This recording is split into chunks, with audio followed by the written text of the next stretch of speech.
This is the Washington Week Webcast Extra. Hello, I'm Gwen Ifill, and welcome to the Washington Week Webcast Extra, where we pick up online where we left off on air. I'm joined by Carrie Johnson of NPR, Beth Reinhardt of the Wall Street Journal, Karen Tumulty of the Washington Post, and Manu Raju of CNN. As we watch the candidates exchange political slings and arrows, it's always wise to remember the best stuff is happening behind the scenes. Example the first. The Veep stakes. The courting of candidates has become so obvious that it's almost suspicious who is really on the list and who's really not. What do we know? What's the latest, Manu? Well, Donald Trump has taken a different tack than we've seen other politicians in recent years, and actually, almost having this public auditioning process and tweeting about them and talking about how great certain people are. We know that two of them who were considered to be on this so-called short list have taken their names out. That includes Joni Ernst, the Iowa senator, as well as the Tennessee senator, Bob Corker. Can I just stop you there? Mm-hmm. The weirdest moment of the week for me, in many respects, was the night that poor Bob Corker came wandering out onto the stage at a Trump rally as if blinking in the lights and said, mighty big crowd here. We don't get crowds like this in Tennessee. Yeah. Then the next day he said, I'm not really right. It felt like he had been, it did not look good for him. Yeah, he didn't really feel, I talked to him afterwards and he said that it didn't feel right for him. No kidding, you could tell that. Yeah, exactly. But he's open to something else as the administration, like Secretary of State, because he's a Foreign Relations chairman. So that's something he's possibly interested in. But, we're probably looking at, Newt Gingrich on the top of the list, Mike Pence, the Indiana governor. Trump said that there may be a couple of generals that he's thinking about. He even said that there are maybe up to 10 names he's still considering. Karen, if you are... Chris Christie. I want to ask, and Beth, who's covering Trump especially, if you guys are Donald Trump, do you really want someone on your list who wants too badly to be on it? Yes, if you are Donald Trump, yes. Because anti-Trumpian. Donald Trump prizes loyalty, flattery. As we saw this week in when he met with folks on the Hill, if you have crossed him, he will punch back as hard as he possibly can. And if you've been loyal to him, and if you were loyal early on, as Chris Christie was, for example, which is a big reason I think why he's on the list, that is very prized by Trump.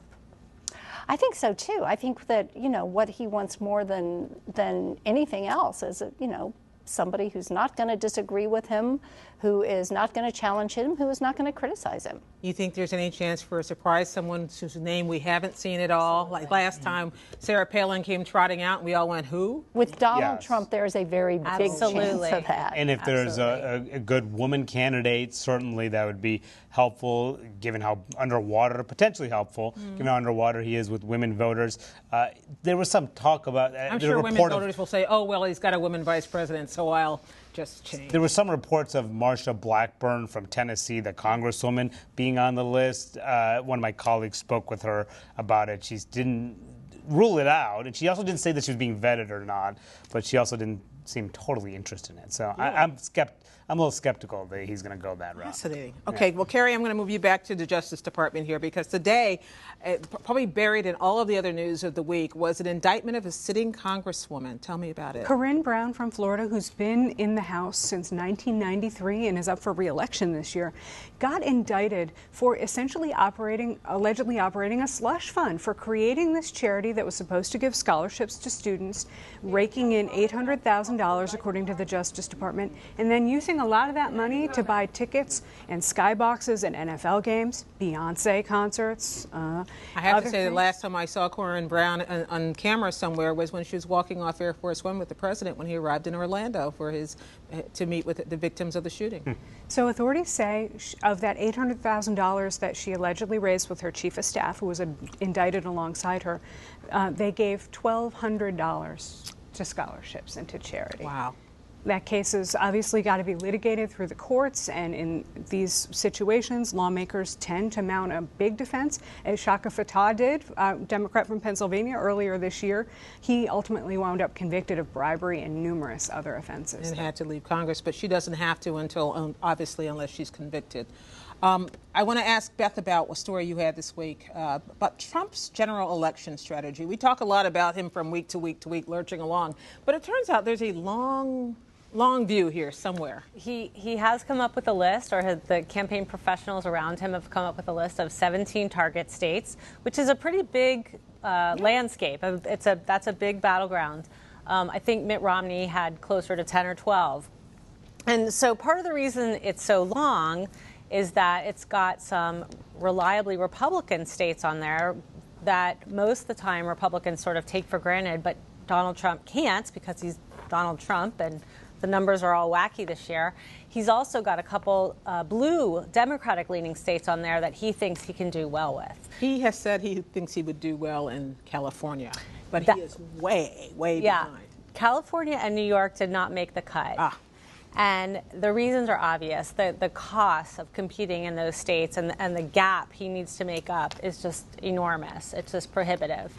So, but he is going, the battlegrounds will be different. The states that we're so used to seeing the race focused on, Virginia, Ohio, Florida, Colorado, those are still going to be big states, but you're also going to see Trump having to defend states like Arizona, a very large Hispanic population. 1 out of 5 eligible voters in Arizona is Hispanic, and he's doing terribly with Hispanic. It used to be maybe even Georgia or even Georgia. Utah, right? Even Georgia has a growing Hispanic population, and in a close race, that can make the difference. Okay. Well, we'll be watching for all of that, of course, as always. Thank you so much, everybody. We're gone for now, but stay online and take our Washington Week news quiz. I do so miserably at this every week. You can outscore me. See how you do. And we'll see you next time from Cleveland with a preview of the Republican National Convention on the Washington Week Extra.